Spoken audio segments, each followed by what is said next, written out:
মা আমরা রোজা তো রেখেছি, কিন্তু ইফতারের জন্য তো আমাদের কাছে কিছুই নেই। বেটা আল্লাহ কোনো না কোনো ব্যবস্থাই তো করে দিবে। ঠিক আছে মা, আমি কাজে যাইতাছি। যা 20 নাম্বার চাবিটা নিয়ে আয়। ঠিক আছে উস্তাদ, আনতাছি। আজান হয়ে গেছে, সবাই নামাজে চলো। আরে ওই ছোট, এদিকে আয়। জি স্যার, এই গাড়ির চেনে অনেক শব্দ আছে, চেনটা ঠিক করে দে। নামুন স্যার, আমি করতাছি।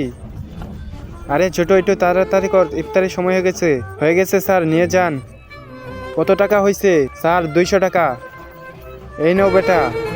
উস্তাদ তো নামাজে গিয়েছে, এই টাকা আমার কাছে রেখে দেই, তাহলে সে জানতেও পারবে না। যাওয়ার সময় ইফতারি নিয়ে যাব। ভাইয়া 1 কেজি খেজুর, 1 কালি কলা, একটা আনারস দাও। ঠিক আছে বেটা, দিতাছি। এই নাও বেটা। তার আগে তুমি যদি চাও তোমার মা 100 বছর বেঁচে থাকুক, তাহলে ভিডিওটাকে লাইক করে চ্যানেলটা সাবস্ক্রাইব করে দাও। আর হ্যাঁ, লাইক সাবস্ক্রাইব শুধু তারাই করবে যারা মন থেকে মাকে ভালোবাসে। আরে কি হয়েছে, এত সময় লাগে কেন একটা চাবি আনতে? হ্যাঁ উস্তাদ, নিয়ে আসতেছি। এই না উস্তাদ। কি হয়েছে, তুই গেমে গেলে কেন? শুনো সবাই, এদিকে আসো। জি উস্তাদ, আজকে আমার ছেলে প্রথম রোজা রেখেছে, এই জন্য সবাইকে ইফতার করার জন্য টাকা দিচ্ছি। বন্ধুরা, ভিডিওটি ভালো লাগলে একটা লাইক সাবস্ক্রাইব করে দিও।